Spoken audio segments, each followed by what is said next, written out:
مسئلہ آ گیا ہے اس کا جواب اس کو رد کر دیا. لیکن اب جو ہوگا وہ جو مجدد آئیں گے وہ در حقیقت پورے ایک نظام کی حیثیت سے جیسے حضور نے قائم کیا تھا اللہ کے دین کو اسی طرح کریں گے. لیکن ایک چیز طے ہے کہ ان کا نام محمد بن عبداللہ ہوگا اور ان کا جو سلسلہ نسب ہے وہ حضرت فاطمہ رضی اللہ تعالیٰ عنہ سے جا کر ملے گا.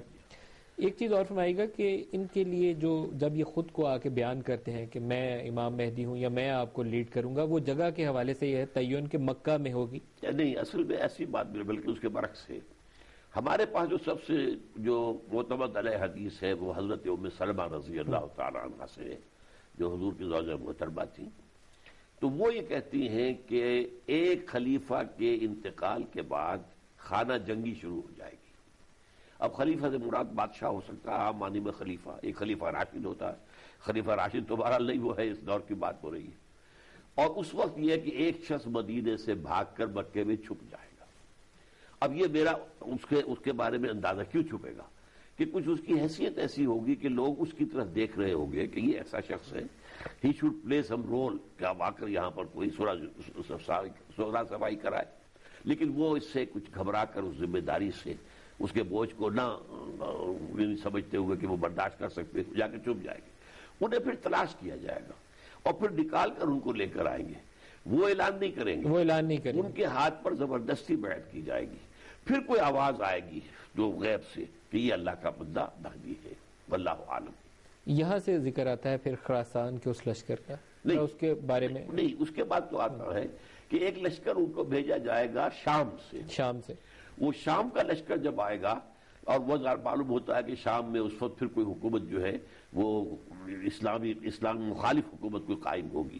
تو وہ اس سے پہلے چونکہ کچھ اور باتیں ہوگی وہ میں بعد میں عرض کروں گا. تو وہ لشکر جو آئے گا وہ دھس جائے گا زمین کے اندر، مکہ اور مدینہ کے درمیان. تب یہ بات جو ہے یقین کے ساتھ معلوم ہو جائے گی کہ یہ در حقیقت واقعی یہی مہدی ہے کہ اتنا بڑا واقعہ ہو. اس پہ حدیث موجود ہے کہ وہ لشکر آئے گا اور مکہ اور مدینہ کے درمیان دھس جائے گا. یہ ہے صحیح ہے. خراسان کا ذکر آتا ہے، خراسان کا جو ذکر آتا ہے وہ مہدی کے ذکر میں نہیں ہے، وہ حضرت عیسیٰ کے ذکر میں ہے. یہ جو ایک لانگ چین آف ایونٹس ہے اس میں پھر یوں سمجھیے کہ اس کا ڈراپ سین ہے حضرت مسیح علیہ السلام کا نزول. اس وقت حضرت مسیح علیہ السلام کے ساتھ جا کر جنگ کرنے کے لیے جو لشکر چلیں گے ان میں سے خراسان سے آئے گا. وہ خراسان سے آئے گا. خراسان سے جانے سے پہلے پھر امام مہدی کا ٹینیور کتنا ہوگا، کتنی مدت تک وہ لیڈ کریں گے امت کو؟ آپ پورے یقین کے ساتھ ہم نہیں کہہ سکتے، لیکن یہ کہ ایک اسلامی حکومت جو ہے وہ بہت صحیح قسم کے حضور کے نقش قدم پر خلافت علی منہاج النبوہ وہ قائم کر دیں گے. لیکن ایک اور حدیث آتی ہے، یخرج الناس من المشرق یؤتون للمہدی یعنی سلطانہ. ایک مشرقی ملک سے فوجیں آئیں گی، لوگ آئیں گے جو مہدی کی حکومت قائم کریں گے.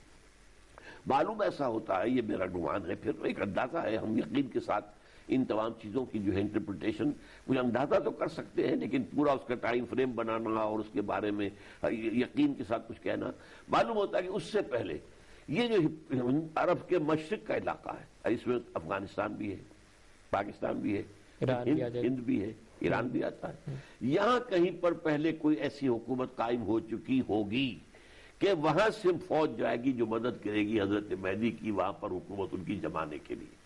تو مشرق، اسی لیے ایک اور حدیث بھی آتی ہے حضور کی کہ مجھے ہند کی طرف سے ٹھنڈی ہوا آتی ہے، ہندوستان کی طرف سے. تو اس سے یہ گمان کیا گیا ہے کہ اس علاقے میں کہیں پہلے وہ ایک اسلامی صحیح اسلامی حکومت قائم ہوگی اور اس کی فوجیں پھر جائیں گی کہ جو حضرت مہدی کی مدد کریں گی اور حکومت قائم کریں گی. حضرت مہدی کے ٹرم کے حوالے سے مختلف جگہوں پہ مختلف ٹائم فریم بھی لکھے ہوئے ہیں. کچھ جگہوں پہ ذکر ہے 7 سال، 9 سال یا بعض نے 40 سال بھی تحریر کیا ہوا ہے. اس میں زیادہ صحیح حدیث کون سی ہے؟ میرے خیال میں اب یہ اصل میں چونکہ میں اس کے لیے پوری طرح تیار ہو کر تو نہیں آیا ہوں، تو یہ میرے خیال میں 7 سال ہے. 7 سال ہے. تو اسی دوران 40 سال آتا ہے حضرت عیسیٰ کا. حضرت عیسیٰ کا جو ظہور ہے وہ امام مہدی کے ہوتے ہوئے ہی ہوگا، اور ایک نماز کا بھی ذکر آتا ہے جس میں وہ امامت کا ذکر کرتے ہیں. اس کی تھوڑی سی وضاحت فرمائیں. اصل میں اس سے پہلے عرض کر دوں کہ اس سے پہلے معلوم ہوتا ہے حضرت مہدی کے سے پہلے کہ آرمگڈون جس کا ذکر ہے بائبل کے اندر، اور جس کو اگر آپ جا کر دیکھیں اس میں ڈکشنری میں تو آپ کو ملے گا کہ very big war which will be fought between the forces of good and evil before the end of this world. اچھا، حدیث میں اس کا ذکر ہے الملحمۃ العظمی. ملحمہ کہتے ہیں جنگ کو، لحم گوشت، تو گوشت کے چیتڑے اٹھتے ہیں جنگ کے اندر، تو کسائی کی دکان کو بھی آج کل عالم عرب میں ملحمہ کہا جاتا ہے۔ تو یہ ملحم جو ہے وہ بڑی جنگ ہوگی، اور اس جنگ کے اندر بہت بڑی تباہی ہوگی، اور مسلمان ممالک کی بڑی شکست ہوگی، اور معلوم ایسا ہوتا ہے کہ جو گریٹر اسرائیل جو ہے وہ تقریباً قائم ہو جائے گا، قائم ہو جائے گا۔ یہ حضرت مہدی کے ظہور کے بعد کا زمانہ ہے یا اس سے پہلے کا؟ اس کے آس پاس ہی ہے، اس کے آس پاس کا زمانہ ہے۔ اور پھر حضرت مہدی جو ہے اس کے خلاف جہاد جو ہے وہ شروع کریں گے، اور اس کے بعد اللہ تعالیٰ کی مدد اور نصرت سے وہ ریگین کریں گے وہ ممالک۔ اب یہ عراق اور شام اور یہ سب چلے جائیں گے، جبکہ ادھر اس کا ذکر ہے حدیث کے اندر، یہاں تک کہ ترکی چلا جائے گا، یہاں تک قسطنطنیہ ہمارے ہاتھ سے نکل جائے گا، پھر وہ ریگین کریں گے۔ جب وہ ریگین کر رہے ہوں گے تو اس موقع پر پھر یہ دجال کا ظہور ہو جائے گا، یہودی کھڑے ہو جائیں گے۔ محسوس ایسا ہوتا ہے کہ یہ جو جنگ ہے، جو پہلی ملحمت عظمیٰ ہے، آرمگیڈون ہے، اس میں صرف عیسائی آئیں گے، یہودی نہیں آئیں گے، جس کا نقشہ میں آپ کو دکھا دوں کہ یہ دونوں جنگیں جو ہوئی ہیں، اب جو پہلی وار ہوئی تھی جو گلف کے اندر، اس میں بھی انہوں نے اسرائیل کو بٹھا دیا تھا کہ تم بیٹھے رہو، امریکہ نے کہا سر تمہاری حفاظت کا ذمہ ہم پر، اور یہ لوگ اسکڈ میزائل سے ڈر رہے ہو، پیٹریوٹ میزائل ہم دے دیتے، یہ فضا بھی اڑا دیں گے، اس کو سامنے نہیں لائے، اس لیے کہ اگر تم آؤ گے تو پھر عالم عرب جو ہے پورا کا پورا جو ہمارا ساتھ دے رہا ہے وہ ہمارا ساتھ نہیں دے گا۔ تو اسی طریقے سے تو یہ اس معاملات کے اب بھی جو یہودی جو ہے سامنے نہیں آ رہا کسی جنگ کے اندر، نہ عراق کی جنگ میں سامنے آیا دوبارہ جو عراق ختم کیا انہوں نے، نہ افغانستان کے اندر کسی کولیشن میں آیا، وہ تو بٹھائے رکھیں گے۔ البتہ آخر میں جب یہ دیکھیں گے وہ یہودیوں جو عیسائیوں کا لشکر آئے گا، اس کے حدیث کے اندر آتا ہے کہ 80 علم ہوں گے، اور ہر علم کے نیچے 12,000 فوج ہوگی، تو گویا کہ 9.5 لاکھ کی نفری یہ آرمگیڈون میں آئے گی، اور اس کے نتیجے میں میرے نزدیک گریٹر اسرائیل قائم ہو جائے گا۔ یہ ہے وہ کروسیڈ جس کی تیاری اس کی شروع ہوئی، اور جس کے لیے یہ ٹوئن ٹاورز گرائے گئے، جس کے لیے نیٹو کو مضبوط کیا جا رہا ہے۔ تو ڈاکٹر اسرار صاحب ایک بریک لے لیں، بریک کے بعد اسی سے آگے سلسلہ چلائیں گے کہ پھر آگے دنیا کیسے اس کے حوالے سے کیا ذکر آتا ہے اسلام میں اور حدیث کے اندر۔ ناظرین ہمارے ساتھ رہے گا، ایک مختصر سا وقفہ ہے، اور اس اہم ٹاپک کے اوپر ہم ڈسکشن یہیں سے دوبارہ سٹارٹ کریں گے، ہمارے ساتھ رہیے گا۔ مجید کہتے ہیں ڈاکٹر اسرار احمد آج کے پروگرام میں ہمارے ساتھ ہیں، اور دنیا کے اختتام کے حوالے سے اسلام اور حدیث کی روشنی میں کیا ذکر آتا ہے، امام مہدی کے ظہور، اور اسی طریقے سے صلیبی جنگوں کا ذکر ہوا، بہت دفعہ کروسیڈز کا ذکر ہوا، اسلام مسلمانوں اور عیسائیوں میں جنگوں کا ذکر آتا ہے، تمام ایشوز ایسے ہیں جس کے اوپر ہم چاہیں گے ڈاکٹر صاحب سے کہ وہ روشنی ڈالیں۔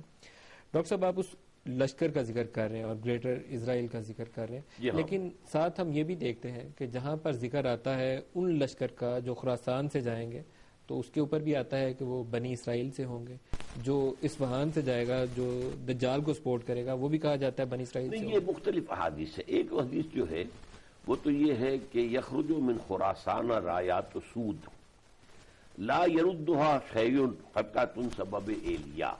اچھا اب یہاں پر دو لفظ سمجھ لیں، خراسان، حضور کے زمانے میں خراسان ایک بہت بڑا ملک تھا، اسے ایرانی کہتے ہیں خراسان بزرگ، دی گریٹر خراسان، پورا افغانستان اس میں تھا، پاکستان کا مالاکنڈ ڈویژن اس میں تھا، ایران کا ایک صوبہ اب بھی خراسان کے نام سے وہ اس میں تھا، سینٹرل سٹیٹس جو ہیں رشین وہ بھی تھیں، یہ سب ایک ملک تھا خراسان۔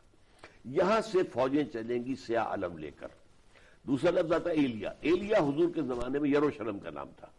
سن 70 عیسوی میں رومیوں نے یروشلم کو برباد کیا تھا، ایک ایک اینٹ ختم کی تھی، ایک ایک آدمی ختم کیا، 1,33,000 آدمی ایک دن میں قتل کیے ٹائٹس نے 70 AD میں، اور یہودیوں کو نکال کے باہر کیا جہاں سے ان کا ڈایاسپورا شروع ہوا۔ تو اس کے بعد سے وہاں کوئی یہودی نہیں تھا، اور شہر بھی بالکل اجڑ گیا۔ پھر ہیڈریان دوسرا آیا، اس نے آباد کیا، اس نے پھر اس کا نام یروشلم نہیں بلکہ ایلیا رکھا، تو حضور کے زمانے میں اس کا نام ایلیا تھا۔